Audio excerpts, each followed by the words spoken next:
For almost 30 years, the red and white of HMS Endurance has been a familiar and a reassuring sight amidst the Antarctic icebergs. First deployed here in 1967, she's the only Royal Navy vessel equipped to patrol the pack ice. Often with only the whales or the seals for company, she and her crew have carried out vital survey work and have been high-profile representatives of British interests. If Antarctica is important to our country, then this ship's work is important, and the two are correlated. If you accept one, then you accept the other. Endurance was last under threat in 1981. Commentators at the time claimed the decision to withdraw her accelerated the invasion of the Falklands. Endurance acquitted herself well during the war. Her helicopters even disabled an Argentine submarine, and after pressure from all quarters, she was reprieved. Now, the son of a famous Antarctic explorer is among those who believe Endurance is once more targeted for retirement. As always, they're trying to save money, and there are some people in the Ministry of Defence who regard the capacity to operate in the Antarctic as a luxury. Falkland Islanders reacted with dismay to Lord Shackleton's claim. Despite the post-war garrison, Endurance is still an important symbol of British commitment. I think everyone here would be very disappointed and most concerned about the whole thing. It may be a change in our status as well, perhaps. Endurance's crew will return from well-earned shore leave tomorrow. They may then learn whether their luck has held or whether Endurance is indeed to leave the Antarctic forever.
Reaching the end of its planned life after 40 years, and if the project will come from the sale of council assets.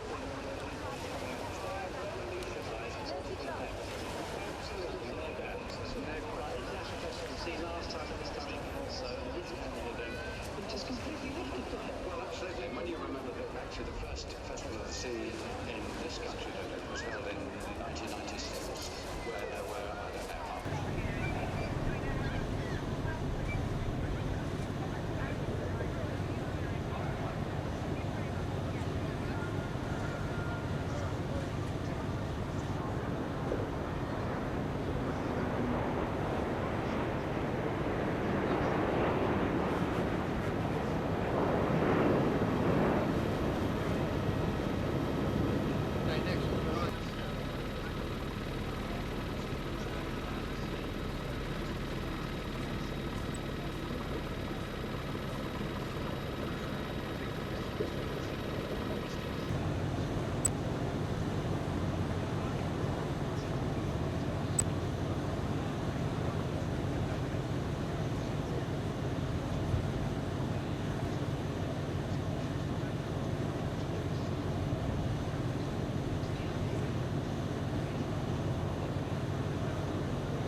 great ships, it's hard work and dangerous. Add to the hazards of mine and torpedo the bitter cold of the elements, and you'll see the need for lots of mittens and mufflers. Britain has captured nearly 500,000 tons of contraband. The embargo upon exports from Germany has already left the Nazi docks piled high with unsaleable merchandise. Imports of essential materials to Germany have shrunk to a fraction of her peacetime total.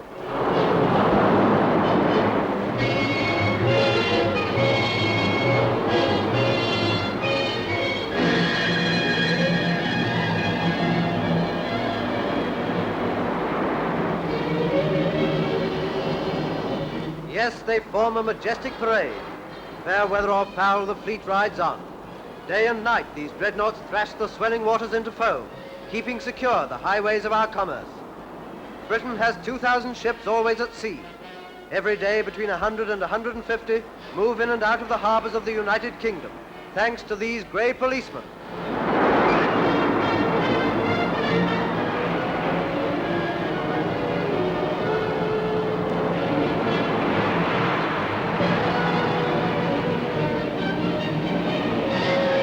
What is the Navy doing? It is doing its job so well that the Nazis have been reduced to making their attacks on unprotected neutrals. In the third month of war, neutral losses were far greater than losses to us, whom the Nazis are supposed to be fighting. In the words of the First Lord of the Admiralty, German friendship has proved far more poisonous than German enmity.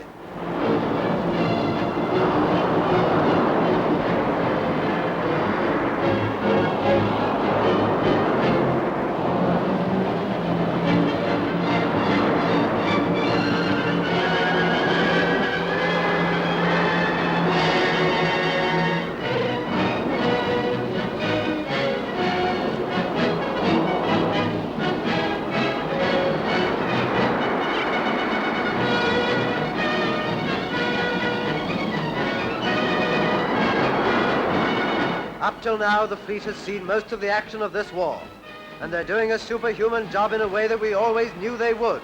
It's a way they have in the Navy.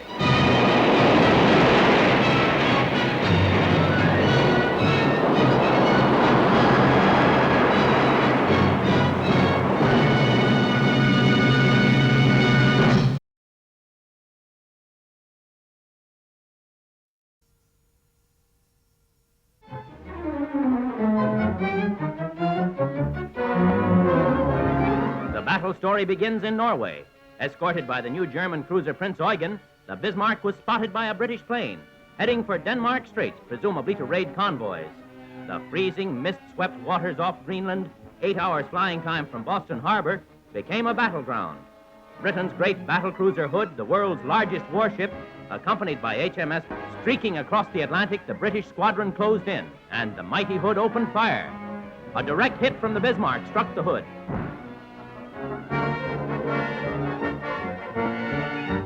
Retreat for the Bismarck, herself damaged. Under cover of mist, she headed for Brest, where Nazi air power could protect her. Stunned by the Hood's loss, Britain wanted the Bismarck, and American-built flying boats scoured the vast Atlantic. Big consolidated flying boats, the British call them Catalinas, found the Bismarck. Ironically, Germany, the air power, had smashed Britain on the sea, and British air power sealed the doom of Hitler's naval hopes. 3 British fleets in far-flung bases got the word, the Bismarck is found, and raced to the kill, even leaving convoys in, showing no planes, scored a hit.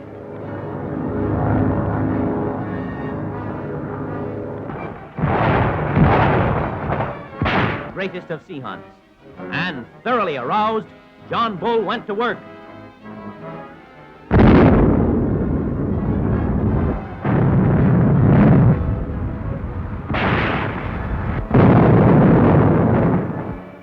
Torpedoes from a British cruiser made the final kill as the Bismarck went down under blistering fire.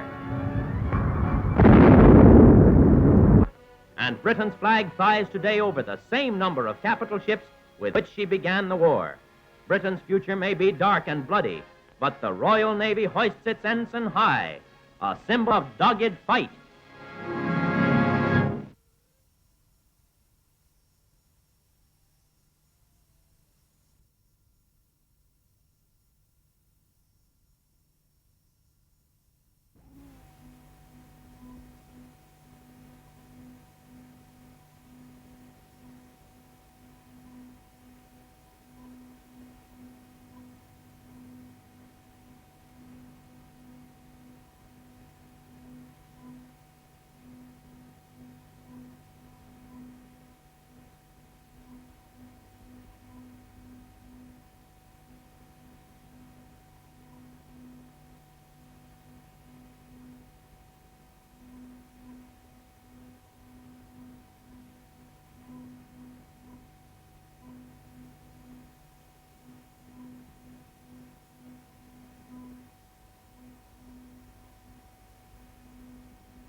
Bismarck opened fire, and there was a gigantic sheet of flame that shot round the front of the compass platform.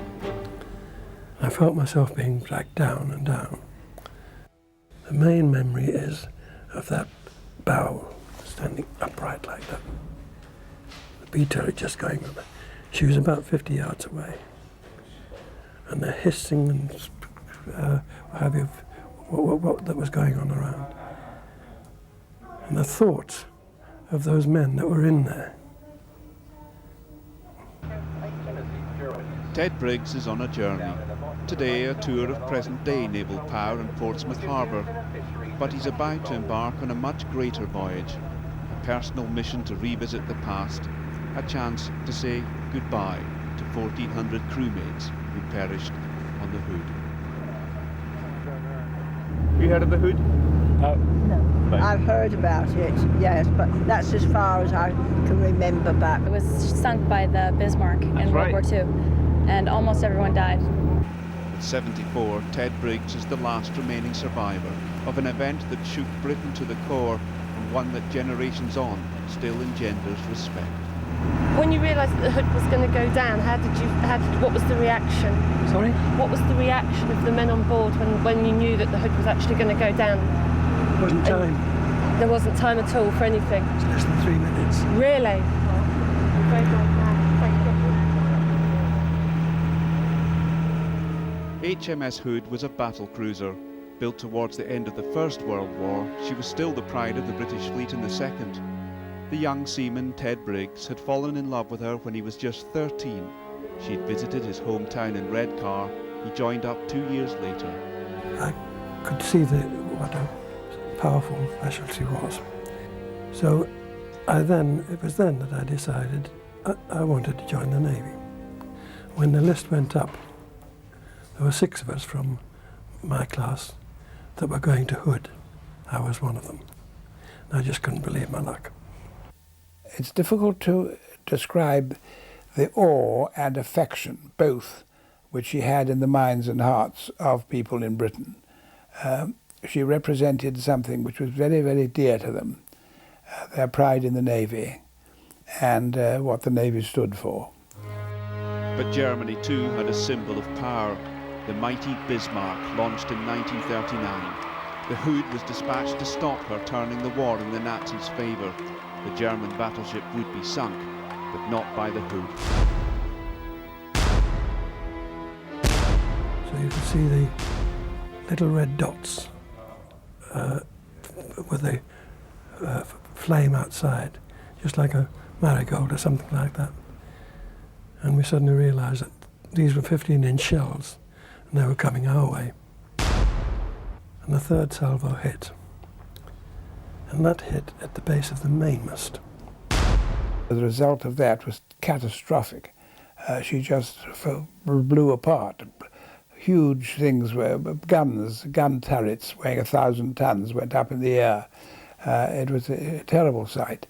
And even the Germans were moved. I mean, the British couldn't believe it, but even the Germans were moved, and the gunnery officer of the Prince Eugen turned to his colleague when he saw this and said, "Poor devils, poor devils." I felt myself being dragged down and down, and got to such a stage where you couldn't do any more. And then they suddenly seemed to shoot to the surface.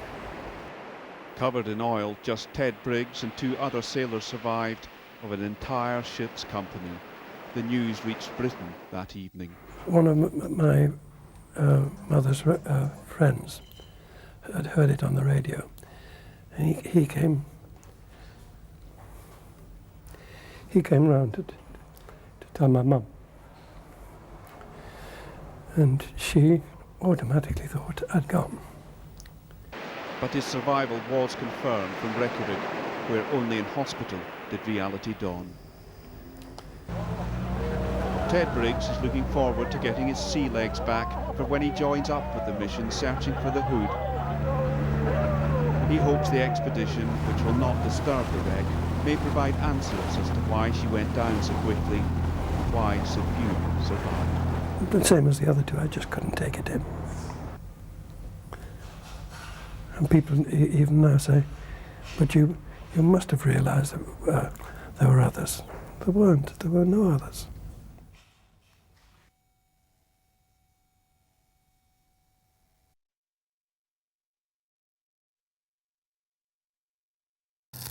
There's no doubt that she was sunk by a German shell, but the expedition hopes to shed light on how that happened so quickly. Her sides were heavily armoured, but her deck was more vulnerable to attack. At least one shell appears to have found its way into the ship's magazines, causing a deadly chain reaction. I think we're going to find that the magazines did explode, but exactly what caused them, what triggered them to explode, I think that's something that we may learn for the first time.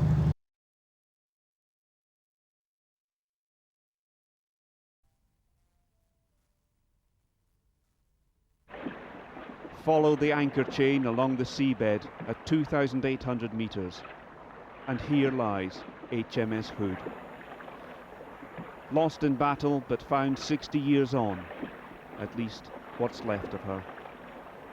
This is virtually all that remains of the bow, last seen pointing straight upwards as it slipped below the waterline, ending the life of the Hood and the 1,400 men who served aboard her. Now the bow lies on its side, detached from the rest of the fragmented and shattered hull, remnant of Britain's once finest battle cruiser. For the search team led by David Mearns, the discovery of the bow is a saving grace after the expedition stared disaster in the face. Earlier, their first major discovery is the largest surviving section of the ship, but there's no superstructure. Where there should be turrets, funnels and bridge, there is only a flat and implosion-damaged surface. Hood is upside down, the ultimate indignity. This is not the way we expected to see her. Expected to find the bow at all. We expected to find it upright. You know, I've looked at 45 ships in deep water and only found 2, and that were on their sides before. I've never found one completely turned over. And this is the one I wanted to find more than any. So to find her this way is it's heartbreaking. It's feared this may be all that remains apart from a mass of twisted, unidentifiable metal, as Hood was blown apart in a catastrophic explosion. For the search team, whose mission took 6 years in planning, the best hope now is to investigate the huge impact crater for other large pieces. Soon the underwater submersible locates the upside-down conning tower, stuffed into the seabed by the force of the impact. Then a turret base, its roof, sides and guns ripped away. In the midst stands out the elevating handwheel, the once highly polished brass still preserving some of its sheen. As the remotely operated vehicle continues its lonely voyage around the wreck, the atmosphere in the control room is subdued. On everyone's mind is what it must have been like to have been aboard after a shell from the Bismarck did its worst. Hood went down in less than 3 minutes. No time for anyone to escape up ladders. Hatches are open, but hardly anyone gets out.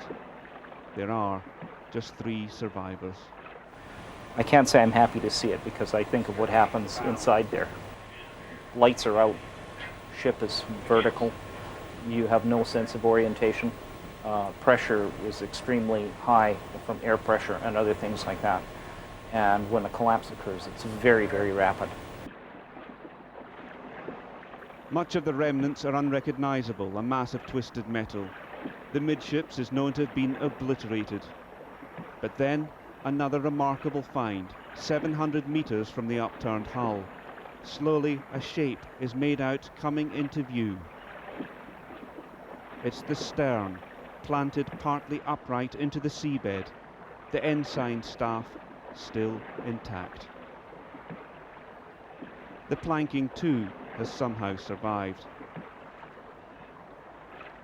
Further down, one of the 4 propellers which turned for the last time at around 6 AM on the 24th of April, 1941. Revealed too the rudder, fixed in time on a turn to port. Then, buried among the debris, almost unseen, the symbol of a ship's personality, the bell. In salvage operations, it's normally a prize trophy, but not this time. The strict look, don't touch policy ensures the bell stays where it is. As the northern horizon holds position around the plotted area, Mearns has to break away from the team to fulfill a promise. To call on the satellite telephone the last remaining survivor of the sinking, Ted Briggs. And I just thought you'd like to know, I've just spent the last hour looking at pictures live from the seabed of your ship. Slowly, more and more identifiable images appear through the waters, from destroyed turrets to munitions and the main mast. But such is the destruction that some of the key questions about what caused Hood to blow apart so violently may never be answered. We've been able to confirm that the Admiralty reports that were written during the war were basically correct. We weren't able to establish exactly the precise mode where the shell might have hit and killed the Hood. But what we can say, and this is a mystery that has been solved, I think, is that we found her rudder so pointing that she seems to have been doing a turn when she sank, and that was a bit of a mystery up until now. Why is that significant? Because as she turned, she would become rather more vulnerable to German shells coming in from the starboard side. We may never know fully what happened to HMS Hood, but one thing is clear: the destruction caused by the explosion was even greater than previously thought. As such, the wonder is not that so few survived, but that anyone survived at all. Before the team finish here, a plaque will be laid on the wreck in a ceremony attended, it's hoped, by Ted Briggs, where, for a while, he'll be able to stand and look down below as he's reunited with the vessel he watched disappear, along with nearly all his shipmates.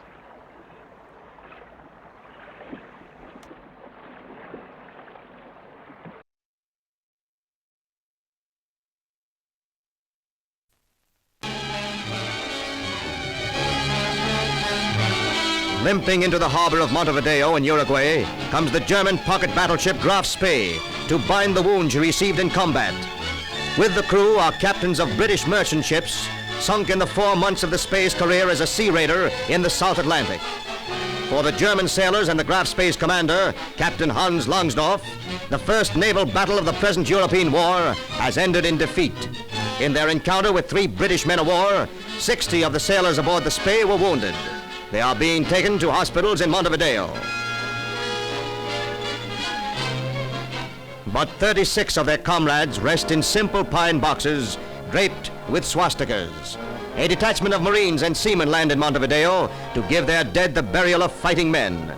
The coffins are loaded on trucks while the surviving seamen and Marines go in buses to the cemetery. Among the mountains of flowers is a wreath from the British sailors against whom they fought. A Uruguayan guard of honor stands at attention among the graves of Germans who died here in days of peace. Hundreds of German citizens attend the ceremonies at the grave, which are directed by the Nazi minister Otto Langmann and members of his staff. The German fighting men came unarmed to pay last tribute to their dead comrades. Captain Langsdorff watches in silence as the boys he once commanded find final peace. And 72 hours after the Graf Spee ran into port, she's headed seaward. European warfare on an American stage brings out a large audience. But the climax comes as a surprise. Flames right the end of the Graf Spee, one of the proudest ships of the German Navy. Scuttled, her sea valves opened, put to the torch by her own commander.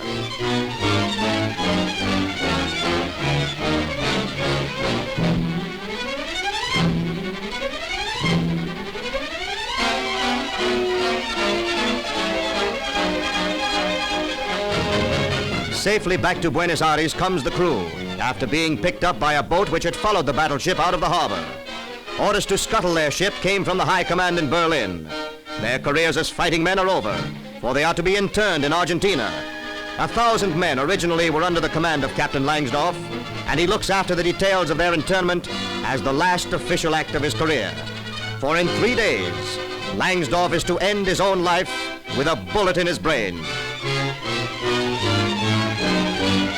Even as they are interned, their ship still blazes in the harbor. Scuttled in only 24 feet of water, the Graf Spee pushes her battered towers toward the sky as smoke and flame black out the career of the pride of the German Navy.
To us philatelists, stamp collectors if you will, these international changes were of absorbing interest.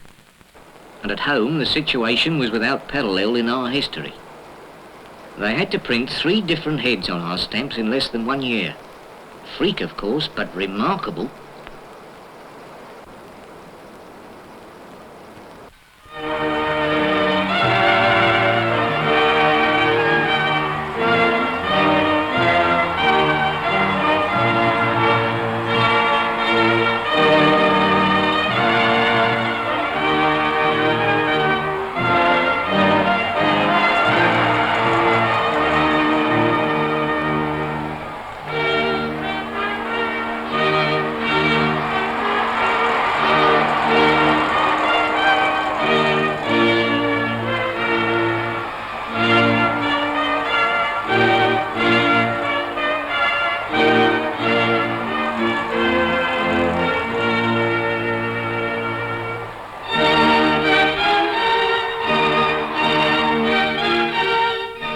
Jubilee Royal Naval Review? As if I could ever forget it, old man. They say Broadcasting House was in a terrible state that night. I imagine he got a terrific rocket for it afterwards. I can hear him now. The fleet's lit up.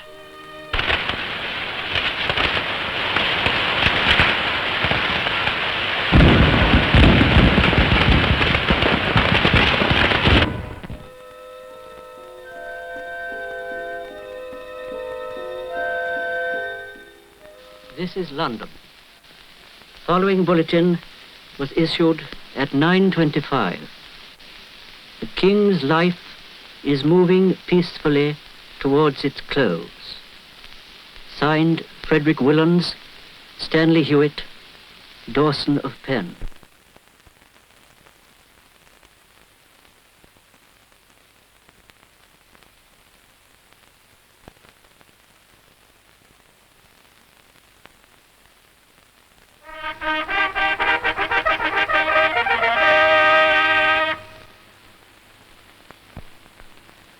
Whereas it hath pleased Almighty God to call to his mercy our late Sovereign Lord King George V,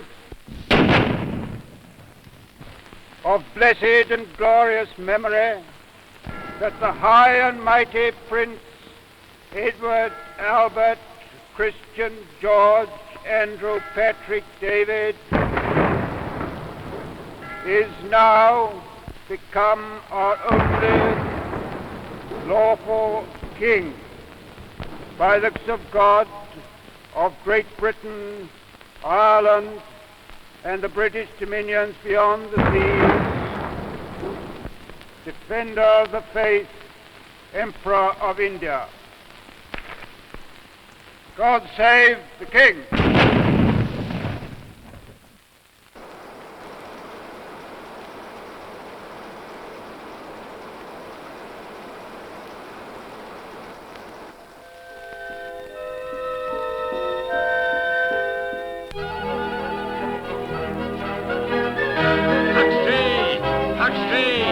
Read all about it. Read all about it. Get your papers here. Huxley. Huxley.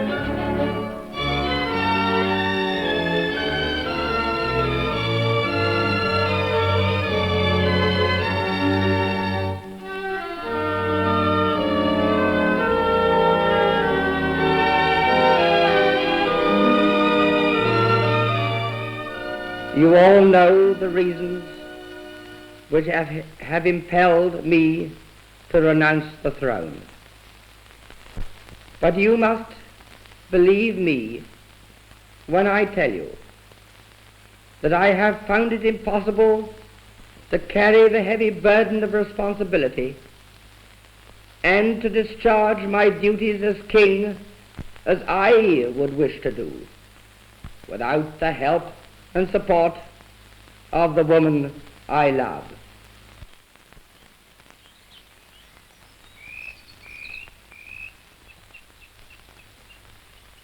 Yes, from a stamp collector's point of view, these were stirring times, with promise of even more exciting things to come. Where the light of decency still shone, men progressed. Not always with clear vision, often haltingly and with little comprehension. There were still many things left to do, still the legacy of an untidy past, yet life was better than a century before. Given peace, men could plan their future and pursue their dreams. But all around, the darkness was encroaching.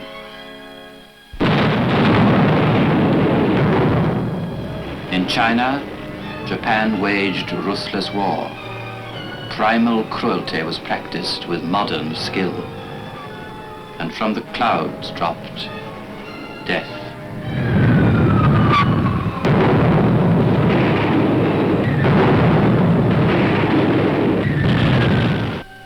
In Spain, a new figure played the role of savior. Under Franco, fascism marched forward on its way to power. Madrid, Barcelona, Guernica. Here too, persuasion knew one form. For Europe, this was the prologue. Elsewhere, the stage was being set. Across the Rhine bridges marched the new armies of the Reich. 1936, and the forbidden Rhineland was militarized once more. Germany blazoned to the world her contempt for Versailles. Once again, conscription, rearmament.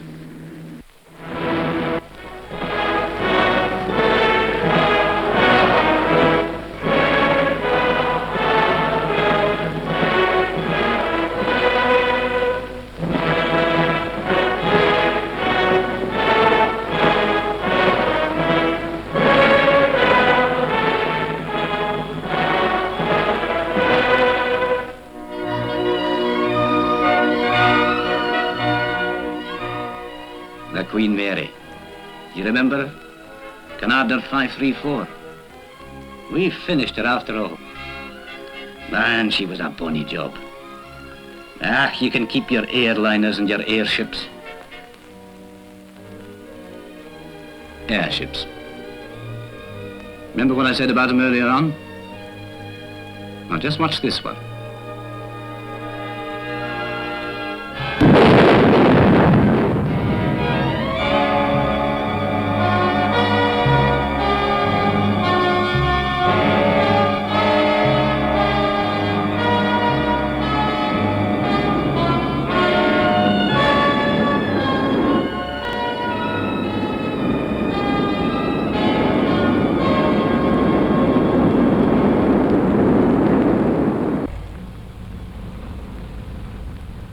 Here are some facts and figures if you're interested, which I doubt. Aviation. In 1 year, Imperial Airways carried over 68,000 passengers, 14 million letters, and covered 4.5 million miles. Television. Regular daily programs were radiated for the first time from the BBC's new television station. Broadcasting. The number of wireless licenses issued by the Post Office was over 8 million. This must have represented quite a large proportion of the listeners.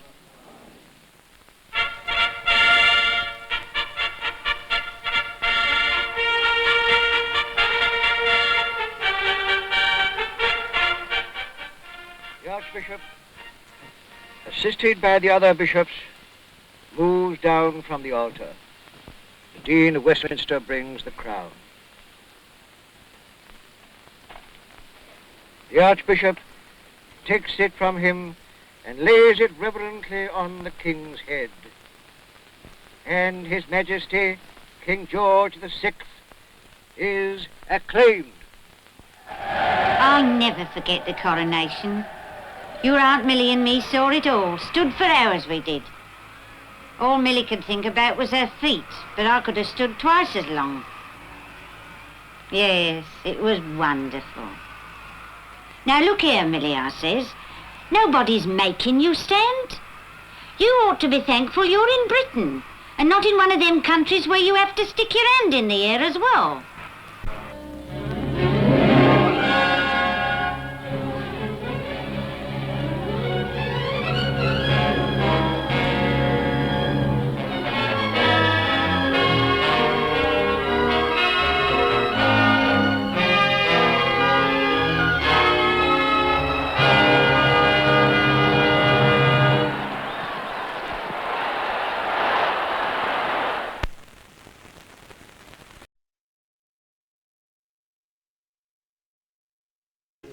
What lies beyond the horizon?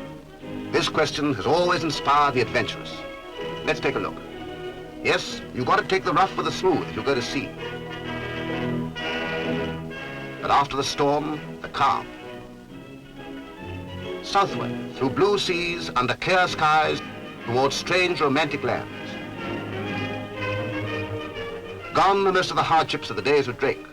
Today there is good food, and even ice cream to follow. For those who want it, grog. A call at Malta, Alexandria, and then through the Suez Canal, further south to Bombay, Sydney, Hong Kong. In ports all over the world, you will make new friends, find new excitements. The spirit of adventure still lives. If you long to find out what lies beyond the horizon, join the Navy and see the world.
From their stations at home and abroad came ships of the Royal Navy to assemble at Spithead for the coronation review of the fleet. This is the battleship HMS Vanguard.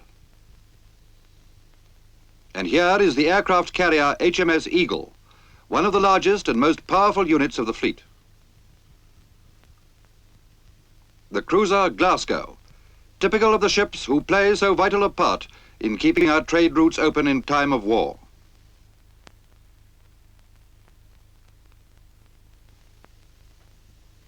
The mine layer Manxman, famous for its wartime dash to Malta with food supplies. This is one of the daring class ships, fast, hard-hitting vessels all equipped for anti-submarine attack. Then, steaming in line ahead, came the frigates. This class covers what were formerly known as sloops, corvettes and Hunt-class destroyers. Their main purpose is anti-submarine and anti-aircraft work. This is a minesweeper of the Algerine class, one of the many whose never-ending task in wartime is so arduous. Fast patrol boats were to be represented at Spithead. These are descendants of the coastal forces which did such fine service in the war years. There too were submarines of all classes.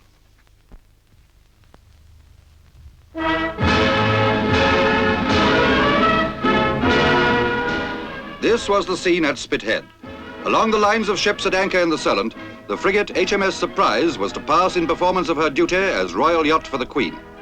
At Portsmouth on Sunday, June the 14th, 1953, Her Majesty was piped on board.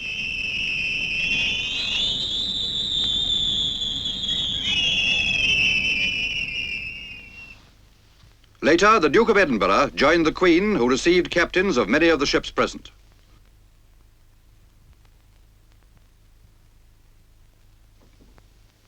The Queen Mother and Princess Margaret were among other members of the royal family to board Surprise.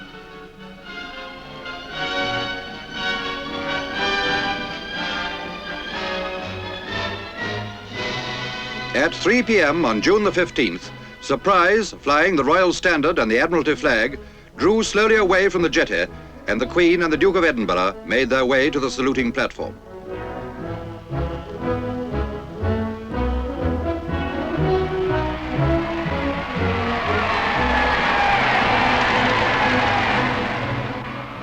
The Trinity House yacht Patricia moved into place at the head of the royal procession. Among those on board were Sir Winston Churchill, who is an elder brother of Trinity House, and Mr. Clement Attlee.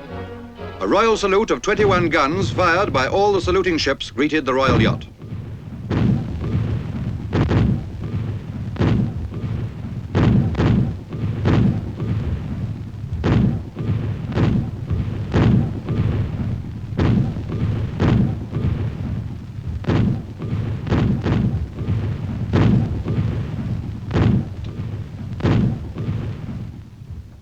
Minesweepers such as HMS Welcome on the left were among the first ships reviewed by the Queen. Here is a fast patrol boat. Then Surprise turned to pass between the lines of carriers and ships of foreign fleets towards Vanguard, the ship who had taken the Queen when she was Princess Elizabeth to South Africa. Vanguard was the flagship of the home fleet.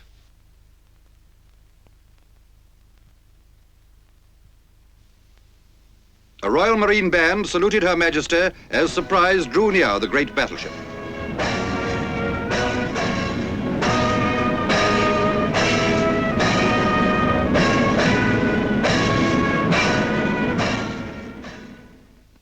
As Surprise came near, each ship, British and foreign, gave 3 cheers for Her Majesty.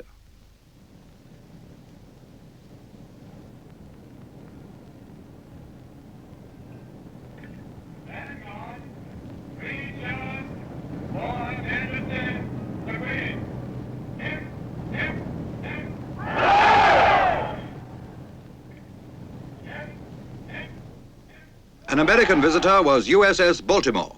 From France came the cruiser Montcalm. Close by was HMS Eagle, the successor to the other famous carrier Eagle, sunk during one of the Malta convoys.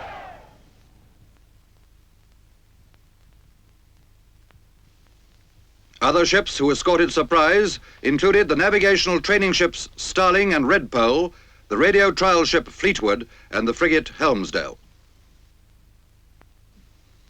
Next in the line was Indomitable, a carrier of the illustrious class.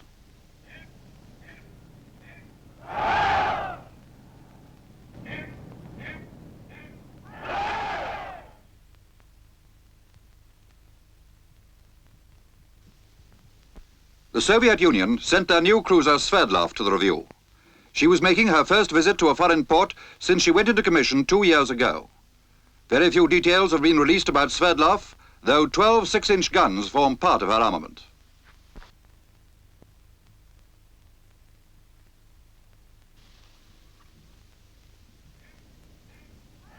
The aircraft carrier Indefatigable, who during the war gave distinguished service and is now part of the training squadron. The fleet anchorage at Spithead has been the scene of many naval reviews, and many fleets, including the great D-Day Armada, have gathered here. The Italian training ship Amerigo Vespucci provided an echo of the past at the 1953 review and was perhaps the most picturesque vessel present. Her crew manned the yards high above the deck as Surprise passed by. The depot ship Adamant is a floating base for submarines.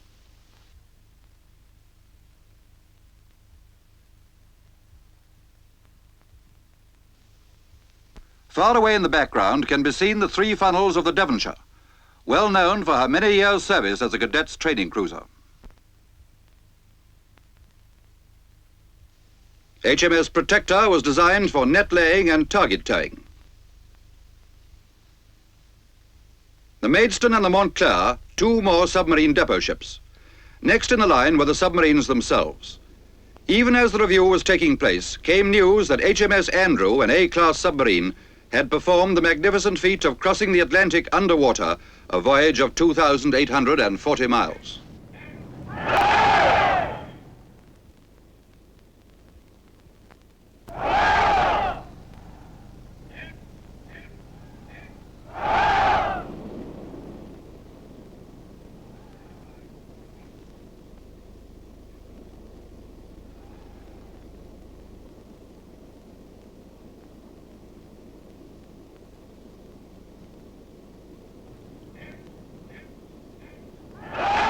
Coming back through the lines, Surprise passed yet more frigates.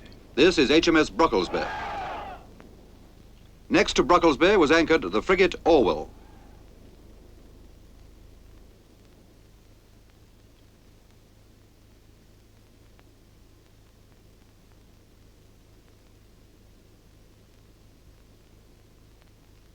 Termagant, a fast anti-submarine frigate, was next to be reviewed. This is Tyrian, a sister ship of Termagant, also equipped for anti-submarine work. Moving past Tyrian, Surprise came next to the frigate HMS Tenacious.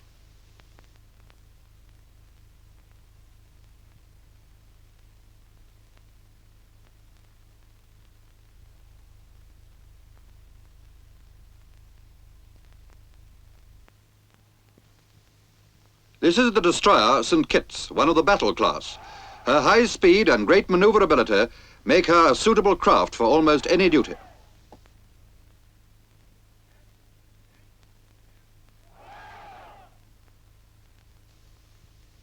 Passing between St. Kitts and her sister ship Finisterre, the royal yacht neared Barfleur, another of the battle class destroyers.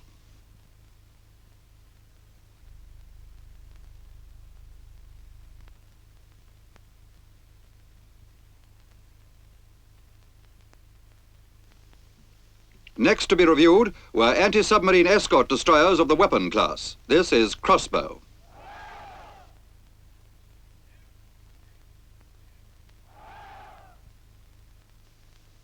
The weapon class destroyers carry squids as part of their anti-submarine armament. These are 3-barreled mortars which fire a pattern of large projectiles ahead of the ship with great accuracy. The squids are used in conjunction with ASDIC sets which reveal the range, depth and direction of submarines.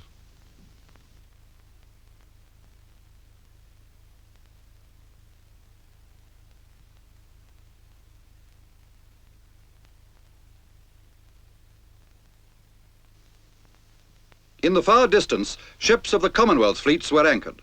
Canada, Australia, New Zealand, India and Pakistan were all represented in this splendid tribute to the newly crowned Queen. The gallant veteran Devonshire was next to salute Her Majesty. This is the cruiser Sheffield.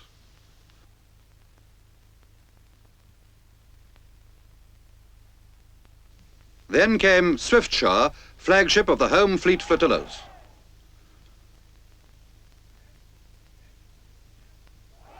In the background, the fast mine-layer Manxman.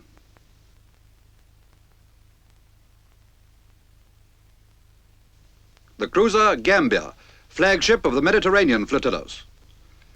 She is a colony-class cruiser of 8,000 tons and carries 9 6-inch guns as main armament.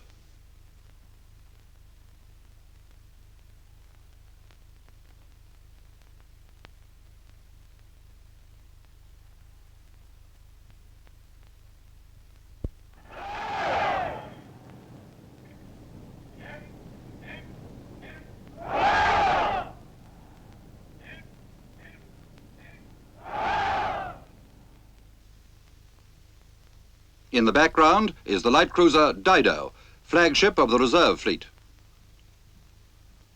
The cruiser Glasgow was the last ship the Royal Yacht passed on the line. She was the flagship of the Commander-in-Chief of the Mediterranean Fleet. Glasgow is one of our largest cruisers of some 9,000 tons.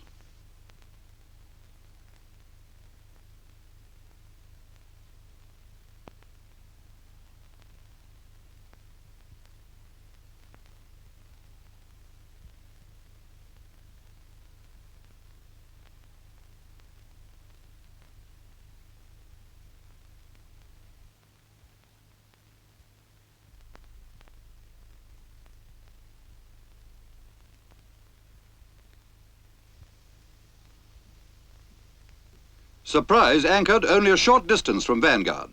The Royal Yacht had travelled about 14 miles on her journey up and down the lines of warships.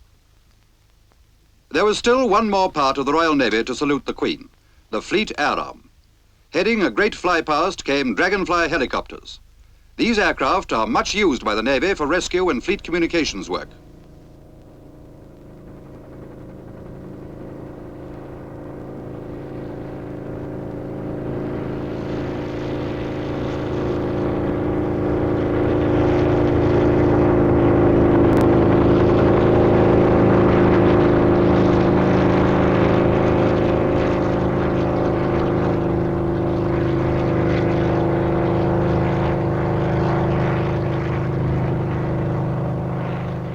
The flag officer in command of the fly-past flew a Vampire jet fighter across Spithead.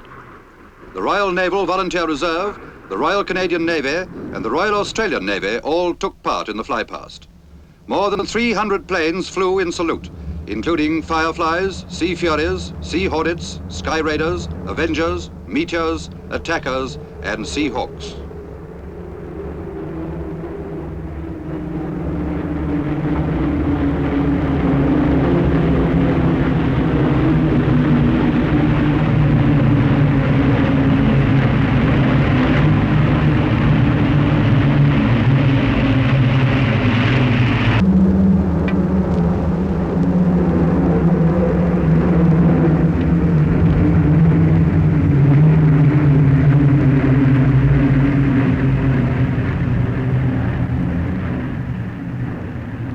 Flying overhead, it was possible to see more than 300 ships of the Royal Navy, the Commonwealth and foreign fleets, the Merchant Navy and fishing fleets.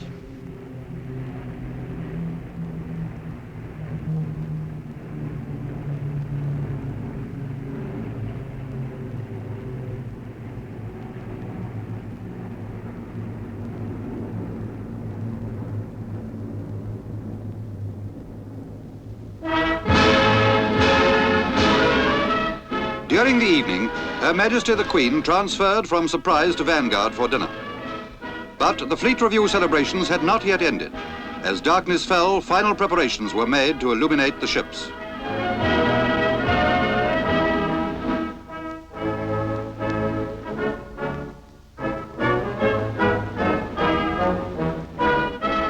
At 10:30, at a signal given by Her Majesty, the darkened fleet was lit by 1,000,000 twinkling lights.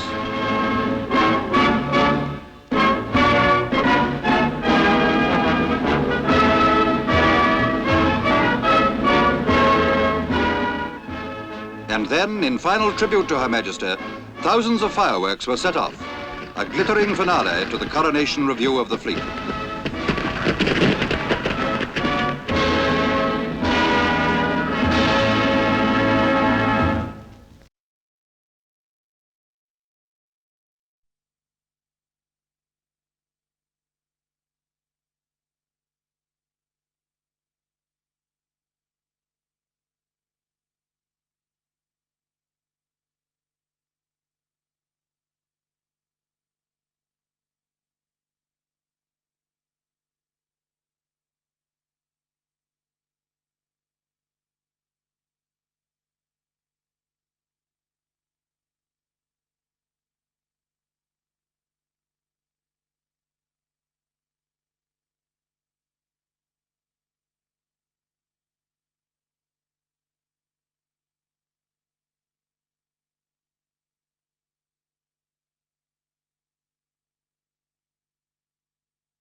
This is a Now It Can Be Told story. 4:25 in the Mediterranean on the afternoon of November the 25th, 1941. A salvo of torpedoes fired at close range struck HMS Barham. The stricken battleship heeled over to port. Within 4 minutes of being hit, her after magazine blew up. She sank with a loss of 859 lives.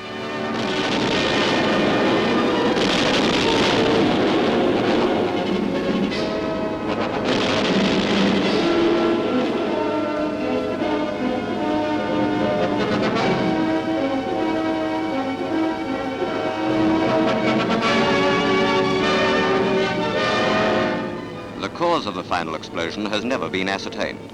Probably it will never be known. Barham was the only British battleship sunk at sea by a German U-boat during this war. The only time a submarine beat the Royal Navy's destroyer screen. There have been no more poignant pictures than these. We pay tribute to the gallant crew of HMS Barham and salute the end of a noble ship.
300 ships of the British Empire and foreign fleets wait in line in the Solent, the narrow strip of water between the coast of Hampshire and the Isle of Wight.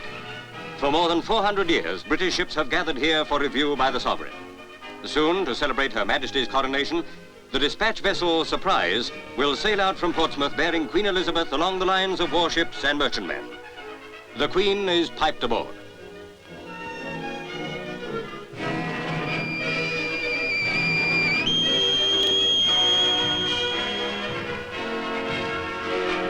On board Surprise, Her Majesty receives captains in command of many of the ships that lie at Spithead. The Duke of Edinburgh, who saw active service with the Navy in wartime, wears the uniform of an Admiral of the Fleet. Among the foreign officers received by the Queen is Captain Rudakov of the Russian cruiser Sverdlov.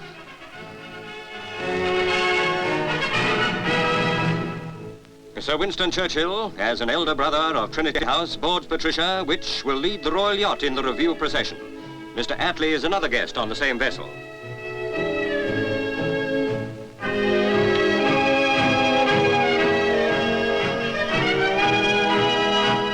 Also aboard Patricia is Earl Alexander. Slowly, Surprise draws away from the jetty and moves towards Spithead. The Coronation Naval Review has begun. As the crowds ashore surge forward for a glimpse of the Queen, Her Majesty waves a greeting from the saluting box.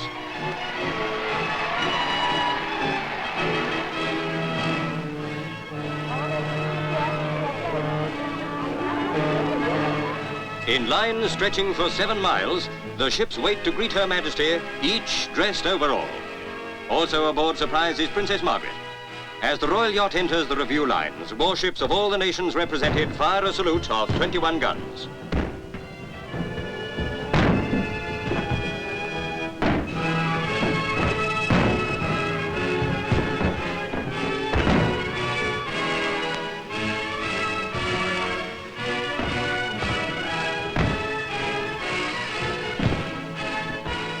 Past the mighty battleship Vanguard, flagship of the home fleet, steams Surprise heading down the line of foreign warships. The United States heavy cruiser Baltimore, which leads the column of visiting craft. The Soviet cruiser Sverdlov, making its first visit to a foreign port since its commission 2 years ago.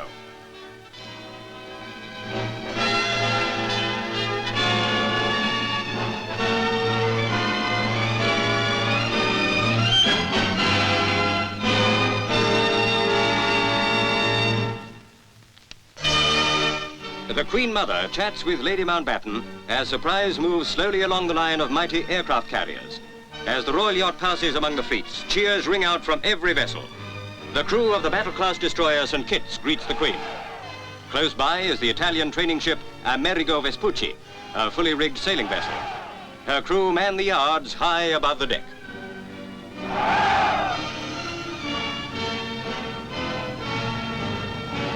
Also aboard the royal yacht are the Duchess of Kent and her daughter, Princess Alexandra. 370 years ago, the first Queen Elizabeth reviewed her navy at Spithead, and since that time, many fleets have gathered here for inspection before battle. The great D-Day Armada was reviewed by King George VI. Present at this mighty naval spectacle is Lord Mountbatten.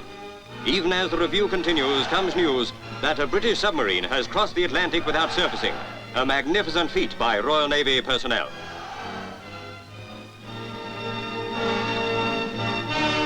Now comes a great fly past by 300 naval aircraft. First, Dragonfly helicopters, many of which were used for rescue work during the flood disaster in Holland.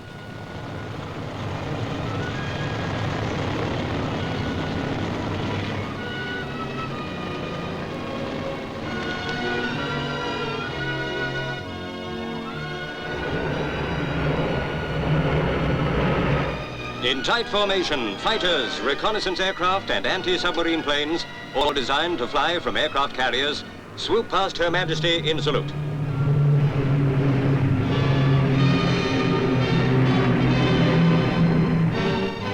When evening falls, the fleet gets, dare we say it, lit up, and the whole of Spithead is aglow.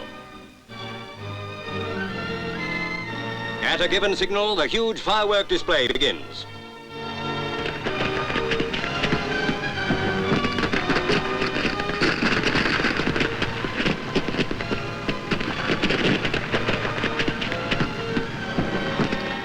Whatever tasks the Royal Navy may be called upon to perform in the years to come, it will be, as it has always been, ready.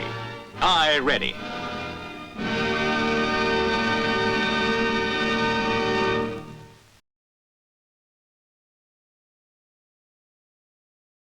And what a way that would have been to have seen the 62 ships of 12 NATO countries at Spithead. This was the scene of the 20th anniversary review of NATO naval forces.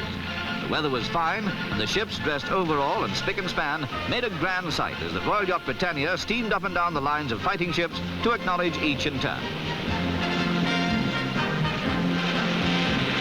Her Majesty, Prince Philip, Princess Anne and Lord Mountbatten readily posed for photographs on this remarkable and impressive occasion. The NATO Secretary-General, Manlio Ambrosio, sat next to Defence Minister Dennis Healey. For everyone present, this was a memorable time.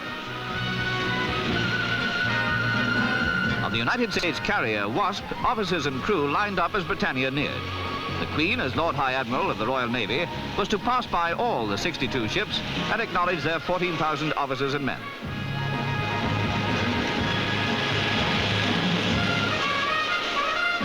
For the Prince, as a nautical man, and Her Majesty, indeed for all the royals with the sea strongly in their heritage, this was a stirring sight, added to by the appearance on the scene of the QE-2, outward bound for America. Back to the business at hand, the Italian cruiser Andrea Doria.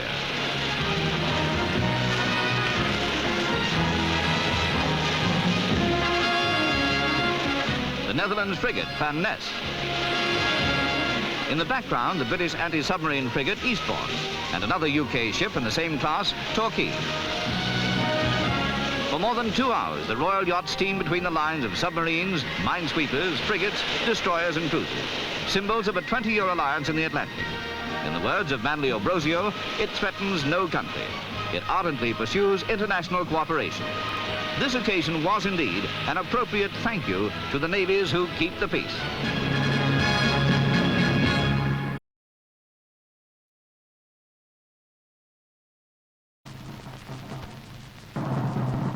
His Majesty King George V of England has died at his Norfolk home, and the news comes as a staggering blow to all the peoples of the British Empire. Since that memorable coronation day 26 years ago, he has become to each one of us more than a king, the father of a great family.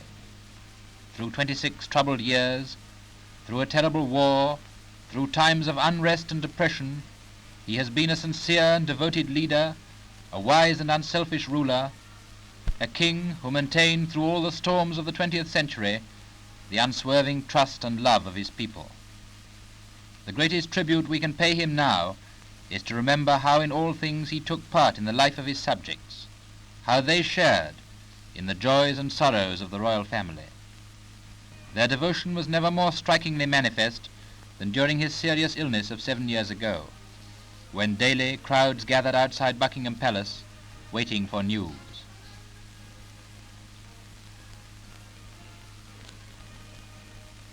And when at last His Majesty was recovered sufficiently to go to Bognor, he travelled in an ambulance with curtains drawn back so that he might be seen by the quietly cheering crowds who lined the route from London to the sea. It was a proudly smiling King and Queen who watched with 100,000 of their subjects the opening of the British Empire exhibition at Wembley. And later in the day, His Majesty's clear voice was heard by millions in one of the first of the broadcasts which have brought him so very close to us all. One of each year's most brilliant military ceremonies was when His Majesty took the salute on his birthday at the trooping of the colour on Horse Guards Parade. But it was not only in great national ceremonies that their Majesties mingled freely with their subjects in all the simplicity of their greatness. There must be few cricketers in all parts of the world who have no happy memories of the King's smile of welcome and warm handshake. But above all, perhaps, was his love of the sea, gratified for a short time each year aboard the royal yacht Britannia. Patrons of all great feats of engineering, their Majesties went to Lancashire for the official opening of the Mersey Tunnel. And again they gave their support to British engineering when they went to Clydeside for the launch of the Queen Mary.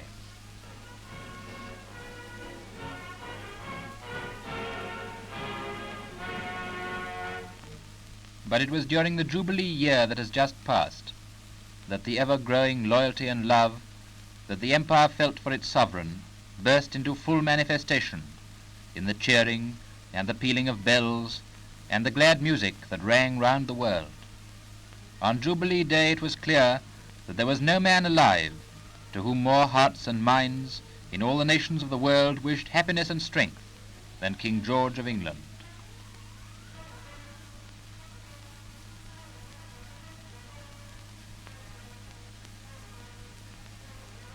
And to us, his own people, he had grown so close that to each and all his welfare had become a matter of personal concern.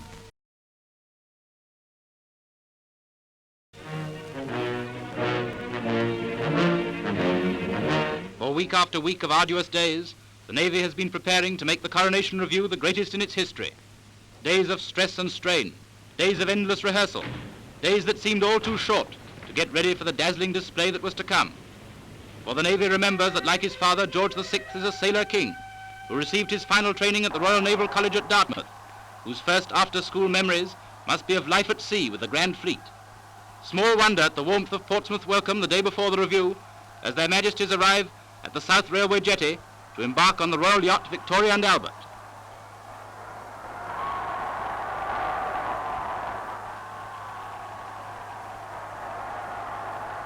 At the exact spot where King George V walked up the gangway only 2 short years ago, his sailor son is piped aboard.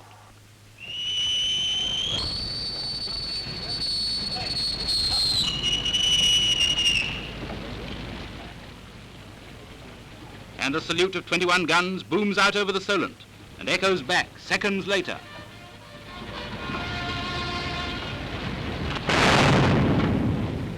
The next morning dawns dull and grey to find His Majesty receiving the Navy's high officials, the Dominion captains, and the 17 commanders of the foreign battleships sent to celebrate his coronation and to grace his review, while a few feet away Princess Elizabeth talks to the King's aide, Lord Louis Mountbatten, a picture of childhood interest in the mighty fleet which lies out in the bay, in all the power of its massive immobility.